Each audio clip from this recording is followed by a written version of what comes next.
Nunca pensei que minha primeira missão de verdade na Guarda Nacional seria algo assim. Já faz 3 semanas desde que voltei da Coreia do Sul e ainda não consigo dormir bem. Toda vez que fecho os olhos, vejo os rostos dos meus camaradas, ouço seus gritos e sinto o cheiro do sangue misturado à fumaça dos tiros. Sei que parece um filme de terror, mas juro em nome da minha mãe que tudo o que vou contar aconteceu exatamente assim. Foi minha primeira missão ativa depois de meses de treinamento. Eu tinha 22 anos e estava animado para finalmente servir ao meu país. Fui um tolo em pensar que seria rotina. Meu nome é Juan, e foi isso que vivi naquela maldita cidade que não existe mais no mapa. Eram 3h47 da manhã, quando o alarme soou em nossa base perto de Seul. Lembro-me da hora exata porque olhei para o relógio pensando que era outro exercício. O sargento Miller irrompeu no quartel gritando para nos levantarmos que tínhamos uma emergência de verdade. Meu coração começou a bater forte, mas era mais excitação do que medo naquele momento. Disseram-nos que havia uma situação na cidade, um possível ataque terrorista com armas químicas ou biológicas. Em menos de 20 minutos, estávamos equipados e embarcando nos caminhões. Éramos 12 no total, a maioria mais experiente do que eu. Manuel, meu companheiro de beliche, me deu um tapinha no ombro e disse que tudo ficaria bem, que era só uma questão de manter a ordem até a chegada dos especialistas. A viagem até a cidade foi tensa, mas normal. Conseguíamos ver as luzes de Seul ao longe. Tudo parecia calmo da rodovia. O sargento nos informou durante a viagem. Havia relatos de tumultos violentos, pessoas atacando outros civis sem motivo aparente, e as autoridades locais haviam perdido a comunicação com vários setores. Achamos que era o típico caos urbano, talvez alguma nova droga nas ruas ou terroristas usando produtos químicos para criar pânico. Nenhum de nós, nem mesmo Miller, que já havia estado no Iraque 2 vezes, imaginava o que nos esperava. Eu estava nervoso, mas confiante em nosso treinamento. Verifiquei meu M4 pela 3ª vez. Certifiquei-me de que meu rádio estava funcionando e tentei acalmar meus nervos respirando fundo, como nos ensinaram. Quando chegamos aos limites da cidade, tudo mudou. O ar tinha um cheiro estranho, como metal enferrujado misturado com algo doce que me embrulhou o estômago. As ruas estavam escuras demais para 4h30 da manhã, com muitos postes de luz quebrados ou apagados. A primeira coisa que notamos foram os carros abandonados no meio da rua, alguns com as portas abertas como se as pessoas tivessem saído correndo. Havia cacos de vidro por toda parte, poças de algo escuro no asfalto que eu preferia pensar ser óleo de motor. Miller ordenou que mantivéssemos a formação e avançássemos em direção ao centro, onde supostamente haveria um ponto de encontro com as forças locais. Mas à medida que avançávamos, o silêncio se tornava mais pesado, mais anormal. Não havia sirenes nem gritos, apenas nossas botas batendo no vidro e o barulho de nossos equipamentos. Foi Pedro quem viu a primeira pessoa infectada. Estávamos passando por uma avenida principal quando ele apontou para uma loja de conveniência. Havia uma mulher parada na entrada, completamente imóvel, com a cabeça pendendo para o lado de uma forma não natural. Suas roupas estavam rasgadas e havia algo escuro escorrendo por seus braços. Miller fez sinal para que nos aproximássemos com cuidado. Quando estávamos a cerca de 10 metros de distância, a mulher levantou a cabeça e olhou para nós. Nunca esquecerei aqueles olhos, completamente brancos, sem pupilas, e sua boca aberta mostrando dentes manchados de sangue. Ela emitiu um som que não era humano, como um gemido rouco misturado a um chiado. Então ela começou a caminhar em nossa direção, mas não era um andar normal. Era como se ela não tivesse controle total sobre as pernas. Miller gritou para ela parar, primeiro em inglês e depois em seu coreano básico. A mulher não reagiu. Ela continuou vindo com aquele andar estranho e aquele som horrível vindo de sua garganta. Quando ela estava a 5 metros, Miller disparou uma rajada de alerta para o ar. O som de tiros ecoou por toda a rua vazia, mas a mulher nem se mexeu.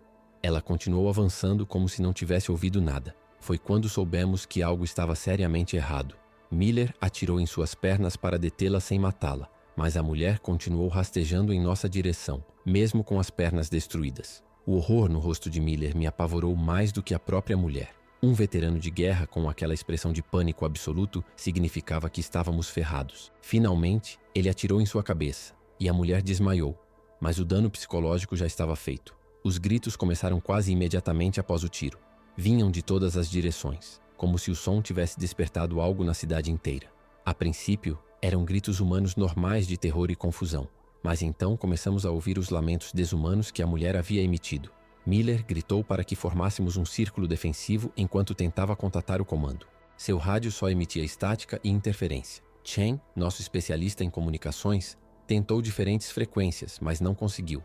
Enquanto isso, As janelas dos prédios próximos começaram a se iluminar uma a uma, e podíamos ver sombras se movendo atrás das cortinas. Algumas dessas sombras se moviam rápido demais, de forma errática demais, para serem humanas normais. Então o verdadeiro inferno começou. 3 figuras saíram correndo de um beco lateral, mas não como pessoas assustadas procurando ajuda. Corriam como animais caçando, braços estendidos e com o mesmo olhar vazio que a mulher tinha. Um deles era um homem de negócios. Ele ainda usava os restos de um terno, mas seu rosto estava meio arrancado e o que pareciam pedaços de carne pendurados em sua boca. Miller não hesitou desta vez. Atirou em todos antes que chegassem perto demais, mas o tiroteio só atraiu mais. Janelas se abriram por toda a rua, portas bateram nas paredes e mais daquelas coisas começaram a sair de todos os lados. Eles não eram zumbis como nos filmes. Eles se moviam rápido quando queriam, mas havia algo fundamentalmente quebrado na maneira como se moviam, como marionetes com algumas de suas cordas cortadas. Miller gritou para que nos dirigíssemos ao Parque Central, que era nosso ponto de encontro original. Começamos a correr em formação, mas era difícil manter a ordem quando aquelas coisas continuavam aparecendo de todos os cantos. Atiramos enquanto corríamos, tentando abrir caminho sem parar muito. O som de nossas armas era ensurdecedor nas ruas vazias, e os cartuchos ricocheteavam no asfalto, criando um tilintar metálico que se misturava aos gemidos constantes dos infectados. Minhas mãos tremiam tanto que eu mal conseguia segurar meu rifle direito. O treinamento ajudou a manter meu corpo em movimento, mas minha mente estava completamente paralisada pelo que eu estava vendo. Aquilo não podia ser real, mas o sangue em minhas botas e o cheiro de pólvora me diziam que era. Durante a corrida até o parque, presenciei algo que ainda me dá pesadelos. Uma família havia saído correndo de um prédio, obviamente tentando escapar. Um pai carregava uma criança pequena enquanto uma mulher que presumi ser a mãe corria atrás deles. Eles pareciam normais, assustados, mas humanos. Então, um dos infectados os alcançou. A criatura saltou sobre a mulher e a derrubou no chão. Em segundos, a mulher começou a convulsionar quando a criatura mordeu seu pescoço. O homem parou, obviamente querendo ajudar a esposa, mas a criança em seus braços o fez hesitar. Essa hesitação lhe custou a vida. Mais infectados apareceram e o cercaram. A última coisa que vi antes de Miller gritar para eu continuar correndo foi o homem tentando proteger a criança com o próprio corpo, enquanto aquelas coisas a despedaçavam. Os gritos da criança cessaram abruptamente, mas continuaram a ecoar na minha cabeça por horas. O Parque Central estava um caos absoluto quando chegamos. Havia outros soldados, tanto americanos quanto sul-coreanos, tentando estabelecer um perímetro defensivo, mas estavam sendo subjugados. Civis corriam em todas as direções, alguns claramente infectados perseguindo outros que ainda eram humanos. Os gritos eram constantes, um barulho ensurdecedor de puro terror que tornava impossível pensar direito. Havia corpos por toda parte, alguns imóveis, outros se contorcendo no chão enquanto se transformavam. Vi um soldado sul-coreano sendo atacado pelo que parecia ser uma mulher idosa. A mulher havia arrancado parte de sua garganta, e ele ainda lutava para tirá-la de cima dele enquanto o sangue dela encharcava a grama. Outro soldado tentou ajudá-lo, mas chegou tarde demais. O homem já estava morrendo, e em seus olhos vi o momento exato em que ele percebeu que não sobreviveria. O sargento Miller tentou entrar em contato com o comandante do perímetro, mas a situação estava fora de controle.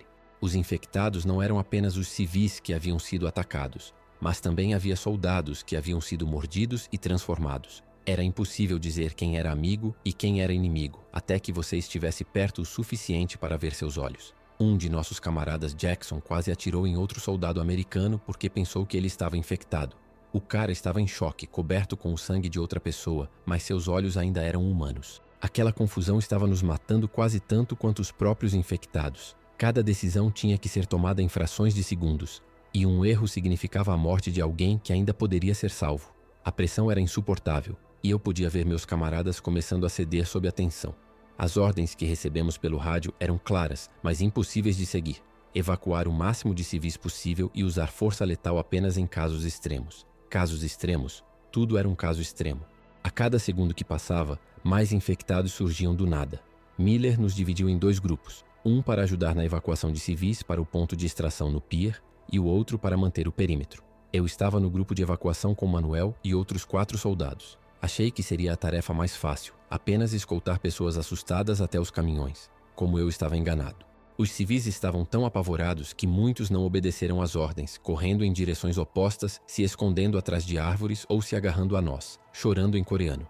Alguns estavam feridos e sangrando, mas não sabíamos se os ferimentos eram de quedas ou mordidas infectadas. O primeiro civil que perdemos foi um adolescente. Ele não devia ter mais de 17 anos e estava com a namorada quando chegamos para ajudá-los. Ambos pareciam ilesos, apenas assustados e confusos. Gritei para eles no meu coreano básico para nos seguirem em direção aos caminhões de evacuação. Começamos a escoltá-los junto com outros civis quando ouvi um grito atrás de nós. Virei-me e vi que o garoto havia parado, com as mãos na barriga. A namorada gritava algo em coreano, obviamente perguntando o que estava errado. Então vi o sangue escorrendo por entre os dedos dele. Ele havia sido mordido em algum momento, provavelmente antes de chegarmos, e só agora estava percebendo. A transformação começou bem ali, na frente de todos nós. Primeiro ele convulsionou, depois seus olhos ficaram brancos e, finalmente, ele investiu contra a namorada. Manuel teve que atirar nele enquanto a garota gritava e tentava acordar o namorado morto. O que mais me incomodava era a velocidade com que tudo acontecia. Tínhamos lido sobre armas biológicas no treinamento, mas aquilo era diferente. A infecção não levava horas ou dias para se manifestar.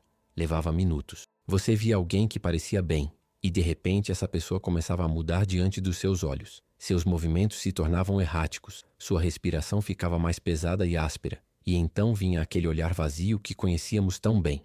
O pior era que muitos dos infectados mantinham um pouco de sua aparência humana no início, o suficiente para nos fazer hesitar por um segundo antes de atirar.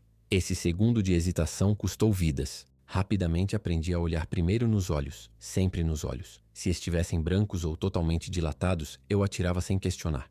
Mas cada vez que o fazia, um pedacinho da minha alma morria. A situação no parque se deteriorou completamente quando a segunda onda de infectados chegou. Não sabíamos de onde tantos deles vinham. Era como se a cidade inteira tivesse se transformado em questão de horas. Eles surgiram dos esgotos, de prédios que pensávamos estar vazios, até mesmo de trás de nós, em áreas que havíamos limpado minutos antes. O perímetro defensivo ruiu quando um grupo de infectados conseguiu nos flanquear no lado leste do parque. Observei Chen, nosso especialista em comunicações, ser cercado por 3 dessas coisas. Ele gritou por socorro, mas estávamos todos ocupados lutando por nossas próprias vidas. Quando consegui alcançá-lo, ele já estava no chão e um dos infectados havia arrancado parte de seu rosto. Atirei no infectado, mas Chen já estava perdido. Suas últimas palavras foram me pedindo para dizer à sua esposa que ele a amava. Manuel e eu permanecemos juntos durante o caos, protegendo um ao outro enquanto tentávamos alcançar os caminhões de evacuação. Mas os caminhões não estavam mais lá. Os motoristas haviam fugido quando viram a brecha no perímetro, deixando dezenas de civis presos em uma área que rapidamente se enchia de infectados. Manuel xingou em espanhol enquanto recarregava seu rifle. Eu podia ver o desespero em seus olhos, o mesmo desespero que eu sentia crescendo em meu peito. Fomos treinados para o combate, mas este não era um combate normal. Era pura sobrevivência. E cada decisão que tomávamos podia significar a diferença entre viver mais 5 minutos ou morrer imediatamente. Os gritos dos civis abandonados se misturavam aos lamentos desumanos dos infectados, criando uma sinfonia do inferno que ainda ouço quando estou sozinho. Decidir fugir para um novo ponto de extração no pier foi a decisão mais difícil que já tomamos. Significava abandonar civis que ainda podiam ser salvos, mas ficar significaria que todos nós morreríamos sem salvar ninguém. Miller tomou a decisão por nós quando viu que os infectados agora superavam os sobreviventes em 5-1. Ele gritou para nos reagruparmos e seguirmos em direção ao pier, que era nossa única chance de evacuação. Mas deixar o parque significava atravessar 6 quarteirões da cidade infectada, sem apoio e com munição limitada. Restavam apenas 7 soldados dos 12 originais. Jackson havia desaparecido durante o caos. Ramírez foi ferido no ombro por uma mordida infectada, e sabíamos que era apenas uma questão de tempo até que ele se transformasse e Chen estivesse morto. O medo não era mais apenas pelos infectados, mas pela percepção de que provavelmente nenhum de nós veria o nascer do sol. A retirada para o pier foi um inferno de 6 quarteirões. Cada rua que cruzávamos estava cheia de carros abandonados, corpos mutilados e infectados que pareciam se multiplicar a cada minuto. Passamos de prédio em prédio, usando as entradas das lojas como cobertura temporária enquanto Miller verificava a próxima rota. Durante essa retirada, vi coisas que não contaria ao meu pior inimigo. Vi um infectado que era uma criança pequena se alimentando do que restava de sua mãe. Vi um grupo de infectados brigando entre si pelos restos de um corpo, como animais selvagens. Vi civis que haviam cometido suicídio em vez de arriscar a transformação. Os prédios estavam cheios de sangue respingado nas paredes, janelas quebradas por dentro como se as pessoas tivessem tentado desesperadamente escapar. E aquele doce cheiro de morte que se tornara onipresente por toda a cidade. Foi durante esse retiro que Ramírez começou a se transformar. Ele lutava contra os sintomas havia 20 minutos, insistindo que estava bem, que era apenas a dor do ferimento. Mas todos sabíamos o que estava acontecendo. Seus movimentos estavam ficando mais lentos e descoordenados, sua respiração mais pesada, e ele começou a reclamar que não conseguia enxergar direito. Manuel e eu o ladeávamos, prontos para agir quando necessário. Quando Ramírez parou no meio da rua e começou a convulsionar, Miller tomou a decisão. Atirou em sua cabeça antes que ele pudesse se transformar completamente. Ramírez era um bom soldado, tinha família no Texas e merecia morrer como humano, em vez de se tornar uma dessas coisas. Mas ver Miller executar nosso camarada, mesmo sabendo que era essa coisa certa a fazer, me destruiu por dentro. Guerra era uma coisa, mas isso era outra completamente diferente. O som dos tiros atraía constantemente mais infectados, mas não tínhamos escolha. Era atirar ou morrer.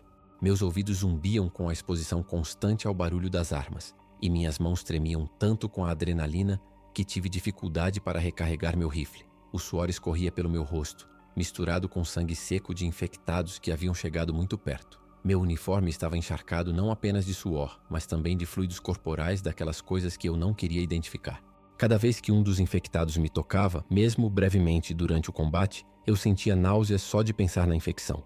Não sabíamos exatamente como era transmitido, se era apenas por mordidas ou também pelo contato com sangue. Essa incerteza tornava cada encontro potencialmente fatal, não apenas pela violência, mas pelo risco de contágio. A 3 quarteirões do pier, perdemos Jackson da forma mais brutal que posso imaginar. Nós o encontramos escondido em um prédio comercial. Ele obviamente havia fugido do parque durante o caos inicial. Ele estava ferido na perna, mas vivo. E ficamos aliviados em encontrar outro sobrevivente. Mas quando saímos do prédio, uma horda de infectados nos esperava. Parecia uma emboscada, embora provavelmente fosse apenas azar. Jackson não conseguia correr bem por causa do ferimento, então Manuel e eu o ajudamos enquanto Miller e os outros 2 soldados nos protegiam. Mas havia muitos infectados, e o peso extra de Jackson nos atrasou demais. Uma dessas coisas conseguiu agarrar Jackson pela perna ferida e derrubá-lo no chão. Em segundos, 4 ou 5 infectados estavam em cima dele. Seus gritos eram ensurdecedores, mas o pior era que ele continuou gritando por muito tempo. Manuel queria voltar para ajudá-lo, mas Miller gritou para que continuássemos correndo. Foi a decisão certa, mas abandonar Jackson daquele jeito vai me assombrar pelo resto da vida. Quando finalmente chegamos ao pier, a situação não era melhor do que no parque. Os helicópteros de evacuação estavam sendo sobrecarregados pelo número de sobreviventes e infectados. Alguns pilotos fugiram ao ver infectados subindo em suas aeronaves. Corpos flutuavam na água, tanto infectados que haviam caído quanto civis que tentaram nadar até os barcos de evacuação e se afogaram. O pier de concreto estava escorregadio de sangue e água, tornando perigoso caminhar sem cair. Miller tentou estabelecer contato por rádio com as equipes de evacuação, mas as comunicações permaneceram caóticas. Podíamos ouvir trechos de conversas desesperadas, equipes pedindo evacuação imediata, relatos de que a infecção estava se espalhando para outras cidades, ordens conflitantes sobre se bombardear a área. Cada mensagem que ouvíamos deixava mais claro que estávamos completamente sozinhos. O desespero tomou conta de mim quando vi os últimos helicópteros começarem a se afastar do pier sem nós. Podíamos vê-los voando em direção ao horizonte enquanto estávamos presos no chão com centenas de infectados se aproximando de todas as direções. Miller xingava no rádio, gritando códigos de identificação e coordenadas, mas ninguém respondia. Manuel agarrou meu braço e gritou alguma coisa, mas eu não conseguia ouvi-lo por causa do barulho dos infectados e dos últimos tiros dos soldados restantes. Vi puro pânico em seus olhos, o mesmo pânico que eu sentia no meu próprio peito. Pensei na minha família no Texas, nos meus pais que provavelmente estavam assistindo ao noticiário sobre a Coreia do Sul sem saber se eu estava vivo ou morto. Pensei em todas as coisas que eu nunca havia contado a eles, em todas as oportunidades perdidas. Por um momento considerei seriamente usar minha pistola em mim mesmo antes de deixar que essas coisas me afetassem. Foi no cais que sofri o ferimento que quase me matou. Estávamos correndo em direção ao final do pier quando meu pé se enroscou em uma corda de amarração solta. Caí com todo o peso sobre a perna esquerda e ouvi o estalo do osso quebrando. A dor foi imediata e excruciante, como se alguém tivesse enfiado um ferro em brasa na minha tíbia. Gritei tão alto que até os infectados por perto pareceram me ouvir, porque vários se viraram em minha direção. Manuel parou imediatamente e correu de volta para mim, mas gritei para ele continuar correndo. Eu não conseguia andar, muito menos correr, e nós 2 sabíamos o que isso significava. Minha perna estava dobrada em um ângulo anormal, e quando tentei me mover, a dor me fez vomitar o pouco que havia no meu estômago. O sangue começou a escorrer pelas minhas calças, e eu sabia que era uma fratura exposta. Manuel se recusou a me abandonar. Apesar de Miller gritar para ele se mexer, ele ficou comigo e me ajudou a me levantar. Ele colocou meu braço em volta dos seus ombros e começamos a nos aproximar lentamente do final do pier. Cada passo era pura agonia, mas Manuel continuou se movendo, basicamente suportando todo o meu peso enquanto eu tentava não desmaiar de dor. Eu podia sentir minha bota se enchendo de sangue e o osso quebrado se movia a cada passo que dávamos. Os infectados estavam nos alcançando. Podíamos ouvir seus gemidos se aproximando. Manuel atirava com uma mão enquanto me segurava com a outra, mas seus tiros eram menos precisos dessa forma. Vários infectados caíram, mas outros continuaram vindo. Eu sabia que o estava condenando à morte por não conseguir me mover sozinho, mas ele se recusou a me deixar para trás. Miller e os outros 2 soldados restantes haviam estabelecido uma posição defensiva na extremidade do pier, atirando em qualquer infectado que se aproximasse demais. Mas a munição estava se esgotando rapidamente e os infectados continuavam aparecendo. Corpos se acumulavam no pier, tanto de infectados quanto de civis que haviam sido pegos durante a evacuação fracassada. O cheiro era nauseante, uma mistura de sangue fresco, carne em decomposição e água salgada do porto. Meus sentidos estavam tão saturados que eu quase não conseguia processar o que estava vendo. Era como estar no meio de um pesadelo do qual eu não conseguia acordar, exceto pela dor na minha perna que me lembrava constantemente de que tudo era real. Manuel me arrastava centímetro por centímetro enquanto eu tentava não gritar cada vez que minha perna quebrada batia no chão. Durante o avanço em direção à posição de Miller, testemunhei algo que me convenceu de que realmente estávamos no fim do mundo.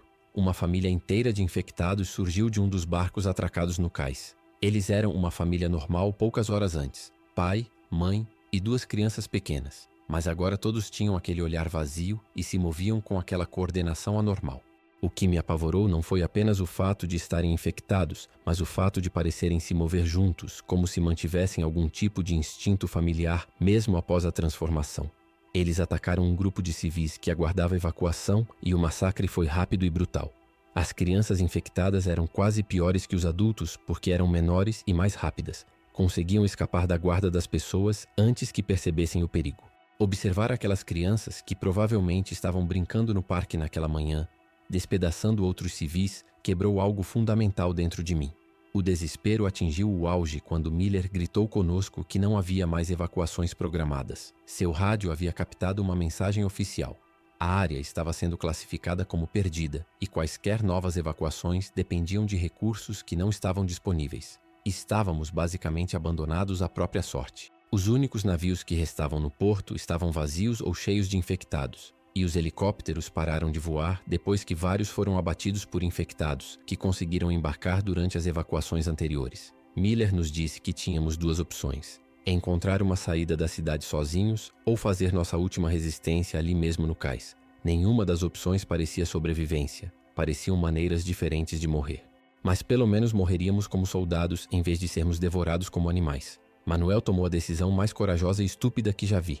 Quando percebeu que eu o estava atrasando demais e que nós 2 morreríamos se ele continuasse me atacando, ele me deixou deitado contra uma caixa de madeira no cais e se posicionou entre mim e os infectados. Gritou para eu não me mexer, que me daria tempo para Miller e os outros virem me ajudar. Mas eu sabia o que ele estava realmente fazendo. Estava se sacrificando para que eu tivesse uma chance de sobreviver. Os infectados se aproximavam de 3 direções diferentes, e Manuel estava sozinho com um rifle semiautomático e 2 pentes de munição. Ele começou a atirar com uma precisão que eu nunca tinha visto antes, como se a adrenalina e a determinação o tivessem transformado em um atirador de elite experiente. Cada tiro era um alvo, cada infectado que caía era mais um segundo de vida para mim. Ver Manuel lutar sozinho contra aquela horda foi a coisa mais heróica e a mais horrível que já presenciei. Ele atirou, recarregou e atirou de novo, enquanto gritava insultos em espanhol para os infectados, como se fossem inimigos humanos que pudessem entender suas palavras. Quando seu rifle ficou sem munição, ele sacou sua pistola. Quando sua pistola acabou, ele usou sua faca. Mesmo quando os infectados o cercaram completamente, ele continuou lutando com seus punhos e chutes. Eu pude ver o momento exato em que ele foi mordido no pescoço, o sangue jorrando como uma fonte enquanto ele continuava lutando. Suas últimas palavras foram gritos para que eu corresse, para encontrar uma saída viva. Mas minhas pernas não respondiam, e eu só podia ficar ali assistindo meu melhor amigo morrer para me salvar. Seu sacrifício me rendeu talvez 3 ou 4 minutos extras, mas na época, pareceu uma eternidade. Miller e os outros soldados chegaram bem na hora em que eu pensava que os infectados me alcançariam. Eles viram o que Manuel tinha feito e vieram correndo em direção à minha posição, atirando nos infectados restantes perto do corpo dele. Miller me carregou como um saco de batatas, enquanto os outros dois cobriam nossa retirada até o final do pier. A dor na minha perna era tão intensa que desmaiei brevemente, mas acordei quando Miller me jogou no concreto molhado. Estávamos no ponto mais distante do pier, cercados por água em 3 lados e com os infectados se aproximando do único lado que dava para a terra. Miller tinha uma expressão de derrota absoluta no rosto. Tínhamos talvez 30 balas restantes entre nós, e havia pelo menos 50 infectados caminhando em nossa direção. Pensei em Manuel, em Chen, em Jackson, em todos que havíamos perdido, e me perguntei se tudo valera a pena.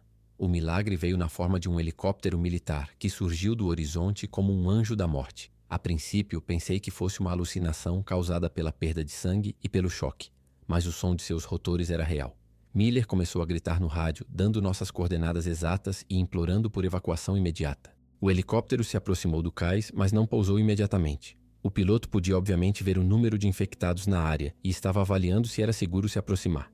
Durante aqueles minutos de espera, que pareceram horas, continuamos atirando nos infectados mais próximos enquanto esperávamos a decisão do piloto. Minhas mãos tremiam tanto que eu mal conseguia segurar minha arma, e a perda de sangue estava me deixando tonto e confuso. Mas a esperança de sair vivo me deu forças para continuar lutando.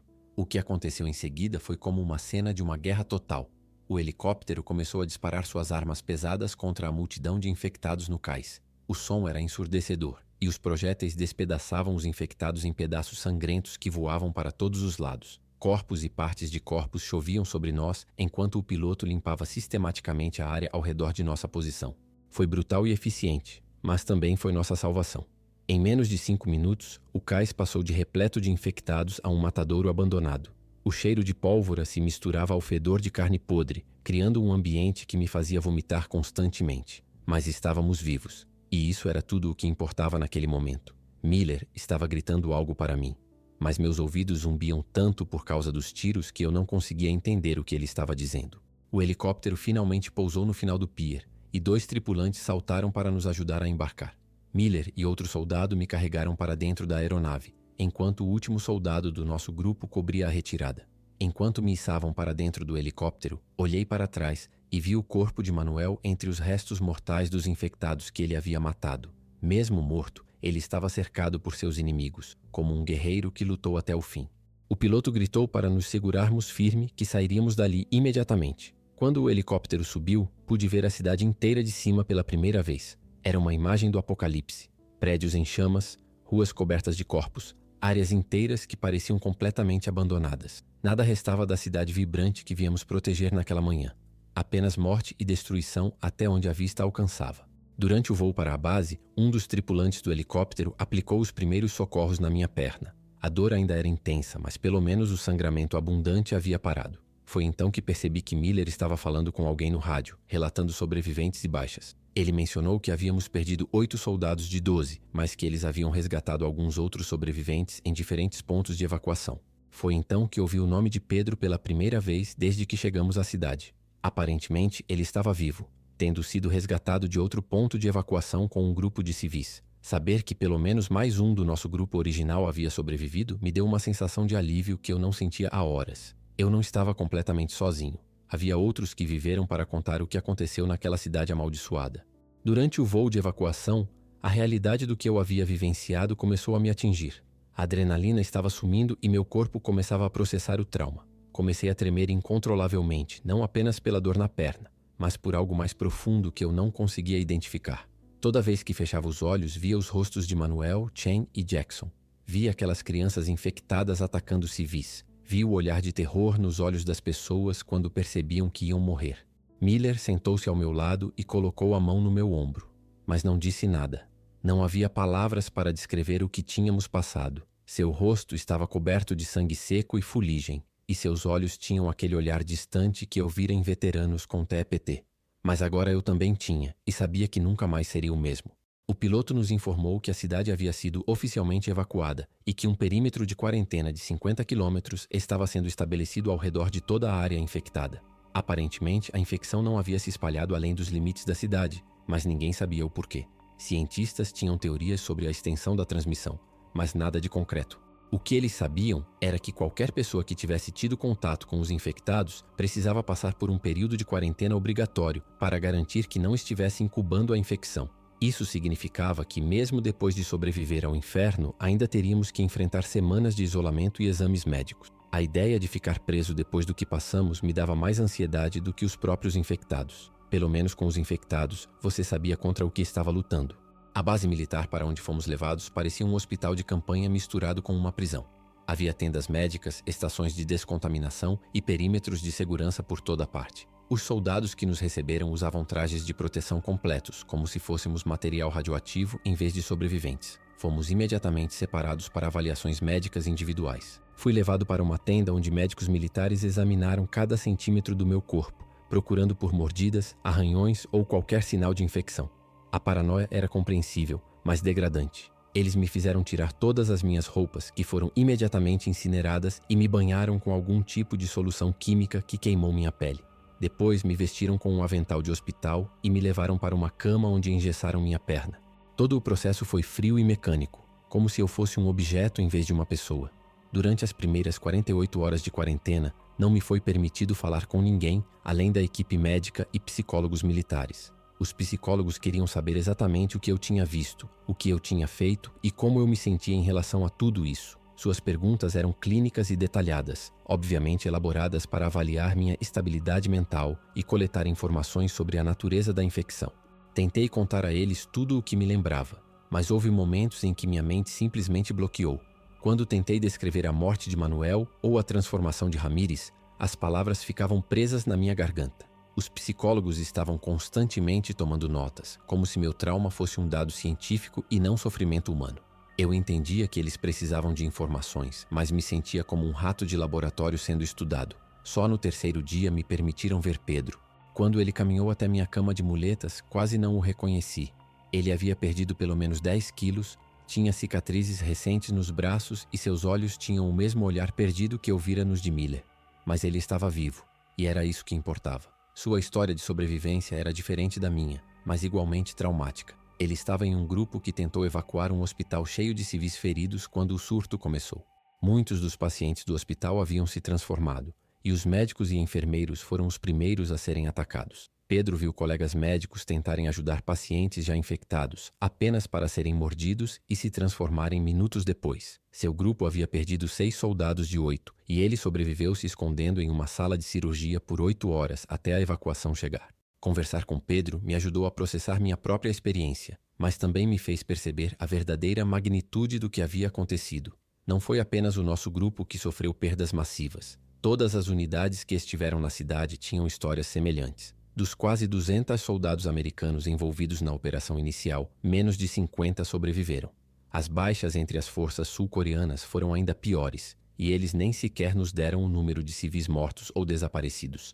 Pedro me disse que ouvira alguns oficiais falando sobre bombardear toda a área para garantir que a infecção não se espalhasse, mas aparentemente a situação havia se estabilizado sem a necessidade de medidas tão extremas. Mesmo assim, a cidade onde havíamos lutado não existia mais em nenhum sentido real. Os pesadelos começaram durante a segunda semana de quarentena. A cada noite, eu revivia momentos diferentes do horror. A transformação de Ramírez, o sacrifício de Manuel, a família infectada no cais. Mas os pesadelos não eram apenas releituras do que eu havia vivenciado. Minha mente criava novos horrores com base nas memórias. Sonhei que Manuel ressuscitava dos mortos como uma pessoa infectada e me culpava por sua morte. Sonhei que a infecção havia se espalhado para minha cidade natal e que minha família estava sendo atacada enquanto eu estava em quarentena. Sonhei que eu mesma estava me transformando lentamente, sentindo minha humanidade se esvaindo aos poucos. Os médicos me deram remédios para me ajudar a dormir, mas os pesadelos continuavam, só que agora eram mais confusos e mais difíceis de distinguir da realidade ao acordar. Minha paranoia sobre essa infecção tornou-se obsessiva nas semanas seguintes. Cada pequeno sintoma, cada dor de cabeça ou cansaço, me fazia pensar que eu finalmente havia sido infectado e que a transformação estava começando. Eu me examinava constantemente no espelho, procurando por mudanças nos meus olhos ou no meu comportamento. Os médicos me garantiram que os exames de sangue eram negativos, que não havia sinais de infecção, mas a dúvida estava sempre presente. Eu tinha visto a rapidez com que a transformação podia começar e sabia que os exames médicos nem sempre detectavam tudo imediatamente. Pedro tinha a mesma paranoia, tocando constantemente as cicatrizes em seus braços e perguntando se elas pareciam estar cicatrizando normalmente. Nós dois desenvolvemos tiques nervosos. Eu tocava constantemente no meu pescoço, onde tinha visto Ramírez ser mordido, e Pedro não conseguia parar de verificar seus pulsos, como se estivesse verificando se seu coração ainda estava batendo normalmente. Relatórios oficiais sobre o que havia acontecido na cidade começaram a chegar durante a terceira semana. Segundo os cientistas, a infecção havia sido causada por uma combinação de fatores. Um vírus experimental que havia escapado de um laboratório de pesquisa médica, combinado com condições ambientais específicas que aceleraram sua disseminação e mutação. A boa notícia era que a infecção parecia ser geograficamente limitada e não havia se espalhado para além da área urbana original. A má notícia era que eles não haviam encontrado uma cura, e os infectados que haviam sido capturados para estudo não mostraram sinais de recuperação. Basicamente, qualquer um que tivesse se transformado estava perdido para sempre. Essa informação tornou a morte de nossos camaradas ainda mais difícil de aceitar, sabendo que não havia chance de salvá-los depois que foram infectados. Durante a quarta semana, finalmente pudemos contatar nossas famílias. O telefonema para meus pais foi a conversa mais difícil da minha vida. Eles tinham visto as notícias da Coreia do Sul, sabiam que havia baixas militares, mas não tinham recebido nenhuma informação específica sobre minha condição. Quando ouvi a voz da minha mãe chorando de alívio por saber que eu estava viva, quase desabei completamente. Tentei explicar o que tinha acontecido, mas as palavras não saíam direito. Como eu poderia descrever a transformação de um ser humano em um monstro? Como eu poderia explicar a sensação de ver seus companheiros morrerem de maneiras tão brutais? Acabei dizendo a eles simplesmente que tinha sido muito difícil, que eu tinha perdido amigos e que precisaria de tempo para processar tudo. Meu pai, que serviu no Vietnã, entendeu sem precisar de detalhes. Ele me disse que estaria lá quando eu chegasse em casa e que levaríamos o tempo que fosse necessário para minha recuperação. Preparar-se para retornar aos Estados Unidos foi um processo traumático em si. As autoridades nos informaram sobre o que podíamos ou não contar à imprensa ou aos civis sobre o que havíamos vivenciado. Oficialmente, foram um incidente de contenção biológica com baixas limitadas. Não nos foi permitido mencionar detalhes específicos sobre a natureza dos infectados, as perdas reais de pessoal ou o fato de termos sido essencialmente abandonados por horas sem apoio. Eu entendia a necessidade de controlar as informações para evitar o pânico público, mas também me incomodava o fato de nossa experiência estar sendo minimizada por razões políticas. Manuel morrera como um herói, mas o mundo jamais saberia a verdade sobre seu sacrifício. Chen, Jackson, Ramírez e todos os outros que havíamos perdido seriam lembrados apenas como estatísticas em um relatório confidencial. Essa injustiça foi quase tão dolorosa quanto as próprias perdas. O voo de volta aos Estados Unidos foi silencioso e tenso. Pedro e eu sentamos juntos, mas conversamos muito pouco durante a viagem de 14 horas. Estávamos ambos perdidos em nossos próprios pensamentos, processando o fato de que tínhamos de fato sobrevivido, e em breve estaríamos de volta a solo americano. Mas também sabíamos que nunca deixaríamos de fato para trás o que havíamos vivenciado naquela cidade. O trauma nos acompanhou como uma bagagem invisível, e teríamos que aprender a conviver com ele pelo resto de nossas vidas. Olhei pela janela do avião, observando as nuvens passarem, e pela primeira vez em semanas senti algo que poderia ter sido esperança. Eu estava vivo, estava voltando para casa e tinha a chance de reconstruir minha vida. Mas eu também sabia que a pessoa que havia embarcado naquele avião na Coreia do Sul era diferente da pessoa que havia chegado lá 5 semanas antes.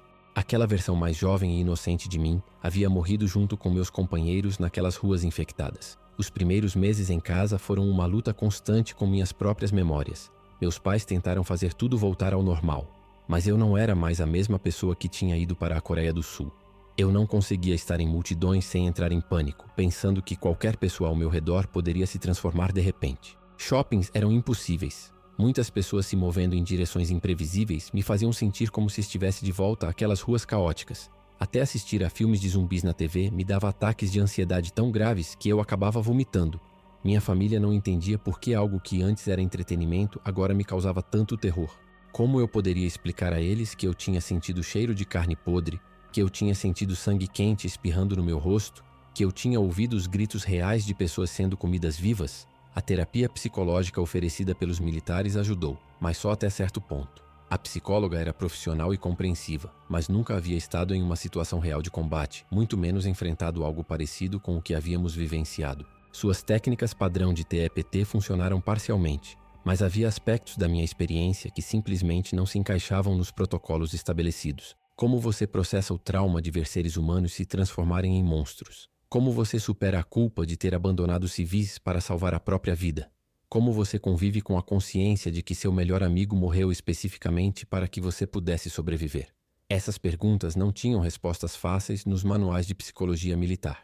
Às vezes, eu me sentia mais louca depois das sessões de terapia do que antes, porque analisar cada detalhe do que eu havia passado só tornava as memórias mais vívidas e dolorosas. Pedro e eu nos comunicávamos regularmente por telefone, e essas conversas se tornaram minha verdadeira terapia. Ele era a única pessoa que realmente entendia o que tínhamos passado. Podíamos conversar sobre os detalhes específicos sem precisar explicar o contexto ou nos preocupar em parecer loucos. Quando eu lhe contava sobre meus pesadelos com Manuel, ele me contava sobre os seus com os médicos infectados no hospital. Quando descrevi minha paranoia sobre a transformação, ele admitiu que verificava seu reflexo no espelho todas as manhãs em busca de sinais de infecção.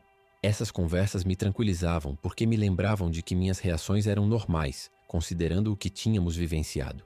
Eu não estava ficando louca. Estava processando um trauma extremo da única maneira que sabia. Pedro havia se mudado para a casa dos pais no Arizona, mas a distância não importava. Éramos irmãos unidos por uma experiência que ninguém mais poderia compreender completamente. 6 meses após o incidente, recebi uma ligação que mudou minha perspectiva sobre tudo o que ele havia passado. Era a esposa de Manuel. Ela havia conseguido meu número por meio de canais militares, porque queria falar com alguém que estivera com o marido em seus momentos finais. A conversa foi devastadora, mas necessária. Contei a ela exatamente como Manuel havia morrido, como ele havia lutado até o fim para me proteger, como suas últimas palavras haviam sido para garantir minha sobrevivência. Ela chorou durante a maior parte da ligação, mas também me agradeceu por lhe contar a verdade. Ela me disse que os relatórios oficiais apenas diziam que ele havia sido morto em combate, no cumprimento do dever, sem detalhes sobre as circunstâncias específicas. Saber que ele havia morrido como um herói, salvando a vida de um camarada, lhe deu uma sensação de paz que os relatórios oficiais não haviam proporcionado. Essa conversa me ajudou a processar minha própria culpa de sobrevivente. Manuel não havia morrido em vão.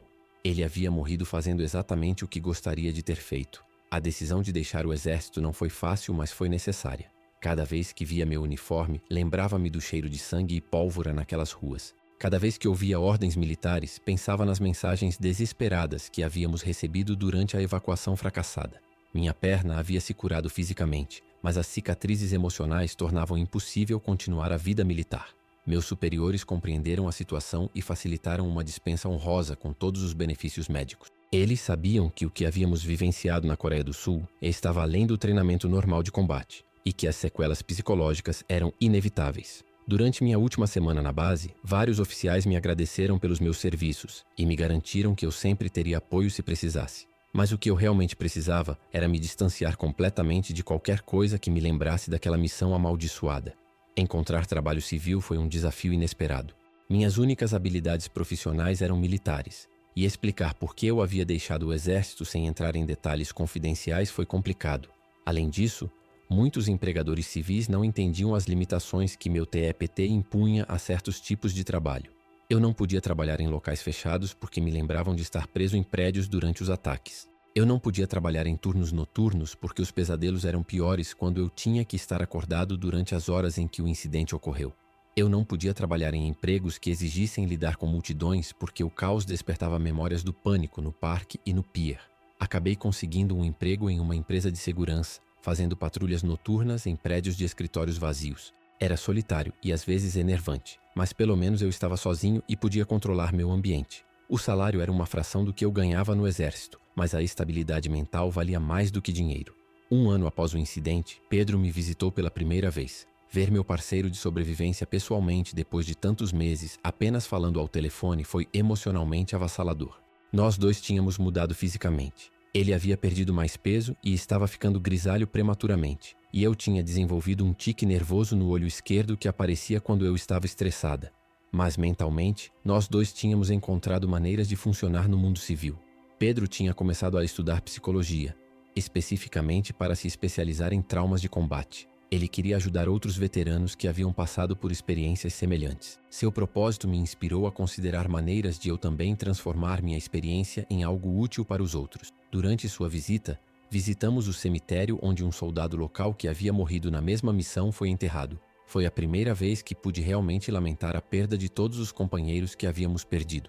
Datas de aniversário tornaram-se particularmente difíceis. Todo mês, o dia que correspondia à data do incidente me deixava ansioso e deprimido sem motivo aparente. Meu corpo e minha mente se lembravam da data mesmo quando eu conscientemente tentava ignorá-la. O primeiro aniversário completo foi especialmente brutal. Pedro voou do Arizona para passar o dia comigo, e passamos 24 horas conversando sobre cada detalhe do que havíamos passado, lamentando a perda de amigos e tentando encontrar sentido em nossa sobrevivência. Decidimos que aquele dia seria sempre um dia de lembrança, não de celebração, mas também não de luto completo. Seria um dia para lembrar que havíamos sobrevivido por um motivo e que tínhamos a responsabilidade de viver vidas que honrassem o sacrifício de nossos companheiros caídos. Essa perspectiva me ajudou a encontrar um propósito além de simplesmente existir no dia a dia. No segundo ano após o incidente, comecei a escrever sobre minha experiência. No início, eram apenas notas pessoais, fragmentos de memórias que eu precisava tirar da cabeça para conseguir dormir. Mas gradualmente evoluíram para um relato mais completo e coerente. Escrever me ajudou a processar detalhes que eu havia bloqueado ou suprimido e também me permitiu honrar a memória dos meus companheiros mortos de forma mais permanente. Pedro me encorajou a considerar publicar minha história, não por dinheiro, mas para educar outras pessoas sobre a realidade do trauma extremo de combate. Havia muito pouca informação pública sobre situações como a que havíamos vivenciado, e outros veteranos poderiam se beneficiar de saber que não estavam sozinhos em suas lutas. A ideia me apavorou, mas também me deu um senso de propósito que eu buscava desde meu retorno. Meu relacionamento com minha família melhorou significativamente quando comecei a escrever sobre minha experiência. Antes era impossível explicar a eles por que eu havia mudado tanto, por que certas coisas me afetavam de maneiras que pareciam irracionais. Mas, quando leram meus escritos, finalmente compreenderam a magnitude do que eu havia passado. Meu pai, com sua própria experiência de combate no Vietnã, tornou-se um apoio inestimável. Embora sua guerra tivesse sido diferente, ele compreendia os aspectos fundamentais do trauma de combate e da culpa do sobrevivente. Minha mãe parou de tentar me consertar e, em vez disso, aprendeu a simplesmente estar lá quando eu precisava de apoio. Meus irmãos mais novos, que inicialmente ficaram confusos com meu comportamento, começaram a me tratar com uma compreensão e um respeito que eu não esperava.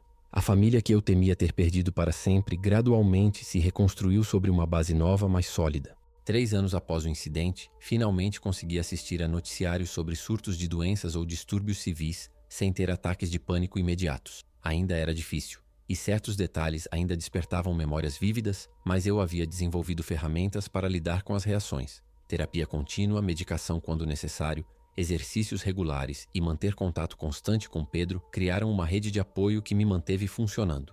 Eu não era a mesma pessoa que era antes da Coreia do Sul, mas havia aceitado que aquela pessoa não existia mais. A nova versão de mim era mais cautelosa, mais consciente da fragilidade da civilização, mas também mais grata por cada dia de paz e normalidade. Eu havia aprendido a valorizar coisas simples como dormir sem pesadelos, andar pela rua sem avaliar constantemente possíveis ameaças e estar em um quarto lotado sem planejar rotas de fuga. O dia em que decidi compartilhar minha história publicamente foi o dia em que realmente comecei a me curar. Pedro havia alcançado seu objetivo de se tornar terapeuta especializado em traumas de combate e sugeriu que minha experiência poderia ser valiosa para outros veteranos que lutam com situações semelhantes. Escrever este relato para vocês foi a experiência mais difícil, porém mais libertadora, que tive desde meu retorno. Cada parágrafo me forçou a reviver momentos que preferiria esquecer, mas também me permitiu honrar a memória de Manuel, Chen, Jackson, Ramírez e todos os outros que não voltaram para casa. Espero que ao ler isto, outros veteranos possam entender que não estão sozinhos em sua luta, que reações irracionais a traumas extremos são completamente normais e que a sobrevivência traz responsabilidades, mas também oportunidades. Não sobrevivemos por acidente, sobrevivemos por uma razão, e essa razão se torna mais clara a cada dia que escolhemos continuar vivendo e crescendo apesar da dor. Agora, 5 anos depois daquela noite amaldiçoada na Coreia do Sul, ainda acordo cedo algumas manhãs com o som dos gemidos infectados ecoando em meus ouvidos. Mas a diferença é que agora consigo distinguir entre o passado e o presente, entre memórias e a realidade atual. Construí uma nova vida com base na minha experiência traumática, não apesar dela, mas por causa dela. Trabalho como conselheiro de veteranos para uma organização sem fins lucrativos, ajudando soldados que retornam de missões que mudaram suas vidas para sempre. Pedro e eu coescrevemos um protocolo de tratamento para traumas extremos de combate que agora é usado em vários hospitais militares. Manuel teria 30 anos agora se tivesse sobrevivido. Todos os anos, no seu aniversário, Pedro e eu nos reunimos para lembrar não apenas como ele morreu, mas como ele viveu. Transformamos nosso trauma compartilhado em uma força para ajudar os outros a se curarem. E isso dá sentido a todo o sofrimento que suportamos. Mas há algo que nunca compartilhei antes, algo que descobri há apenas 6 meses e que me tirou o sono de novas maneiras. Um pesquisador de doenças infecciosas entrou em contato comigo como parte de um estudo de acompanhamento com sobreviventes do incidente sul-coreano. Durante exames de rotina, eles encontraram algo no meu sangue que não deveriam ter: anticorpos contra o vírus que causaram a transformação dos infectados. Anticorpos que só deveriam estar presentes em alguém diretamente exposto ao patógeno. De acordo com a análise deles, em algum momento daqueles dias horríveis, eu fui infectado. Meu sistema imunológico lutou contra o vírus e venceu, mas a infecção ainda estava lá. Pedro também tem os mesmos anticorpos. Nós dois fomos infectados e não nos transformamos. Os cientistas não sabem por que alguns de nós desenvolveram imunidade enquanto outros se transformaram em monstros em questão de minutos. Mas agora vivo com uma nova realidade assustadora. Em algum lugar do meu corpo, adormecido em minhas células, pode estar a semente de algo que ainda não compreendemos completamente. E todos os dias me pergunto se algum dia acordarei sentindo aqueles primeiros sintomas que vi em Ramírez. Se algum dia olharei no espelho e verei meus próprios olhos ficando brancos.